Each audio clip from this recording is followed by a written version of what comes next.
All right, we are here with co-creators of Dishonored, Raph and Harvey. So guys, can you tell me a little bit about the game? So Dishonored is a game where you play the role of an assassin in first person in a steampunk city. You're a supernatural assassin.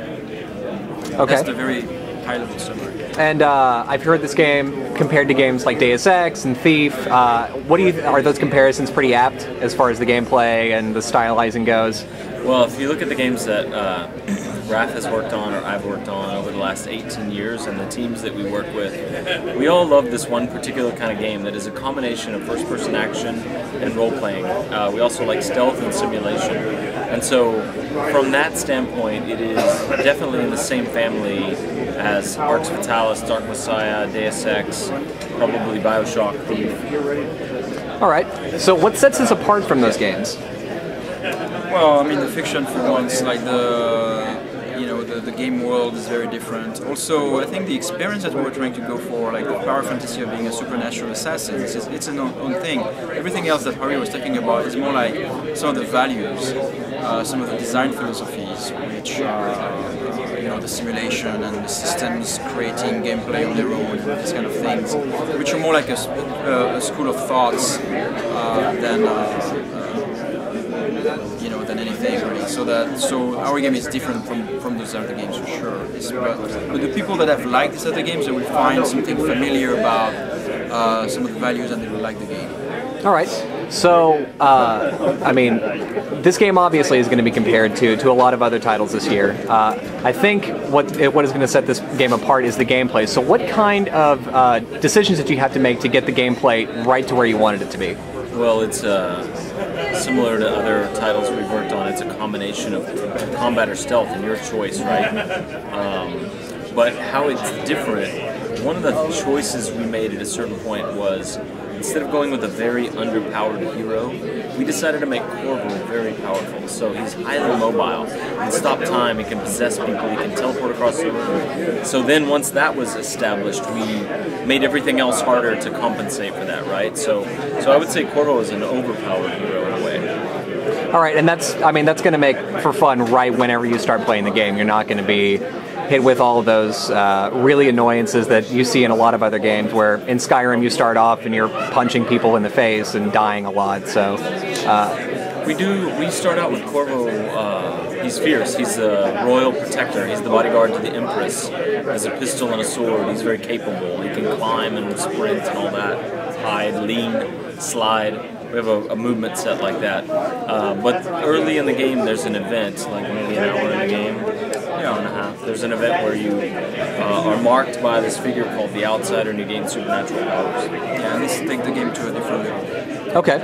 So, I mean, the story obviously is going to be something that you care about a lot with this title. So, can you go into some of why you chose to go with somebody who's part anti-hero, part somebody that you really want to root for? Because it's hard to take that balance, and especially with the kind of reward and punishment system you have with sort of chaos and non-chaos. Can you go into sort of that system? Yeah. So. You're Dishonored, so obviously, like, you have this drive to get things right, and at the same time you're hated by people. Fear you every time they see you. So it's an interesting, weird dynamic where you have to hide, and then we have this chaos system which basically track your play style. I mean, you're kind of like how much chaos how much destabilizing your playthrough is. Like, if you kill people, then the world will become more and more destabilized.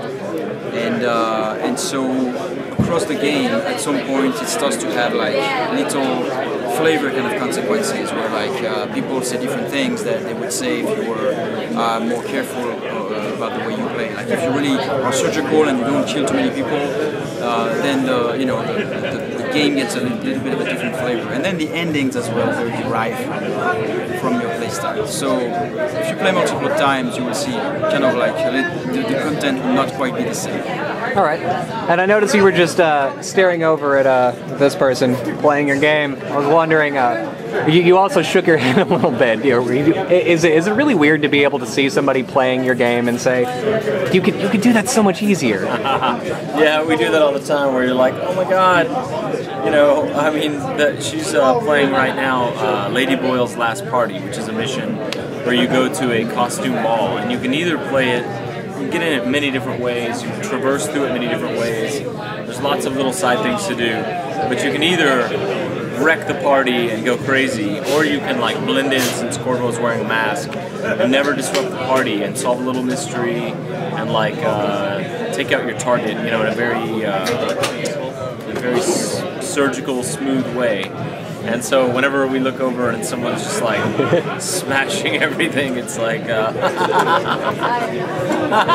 which is a different kind of fun. It's fine, yeah. We also do playthroughs like that, by the way, where we just go in guns blazing and shoot everybody down. Yeah, and it's very liberating. We're just very much into the stealth, the leaning and the eavesdropping and. So you guys, reviews for this game are already out. Everybody already likes this game. Any chance for DLC or sequels coming out? I mean, obviously, this game is being released right now. So, right. Yeah. Yeah. The game has been released right now. We've been, testing it to the end, making sure, what do we do about a patch or not, etc. So, and we are right now having conversations about what we should do next, including potential DLCs or other stuff. So, nothing yet that we can totally announce. Okay. Great. Well, thanks for taking the time to interview with me, guys, and have a great launch party. Thank you. Thank you.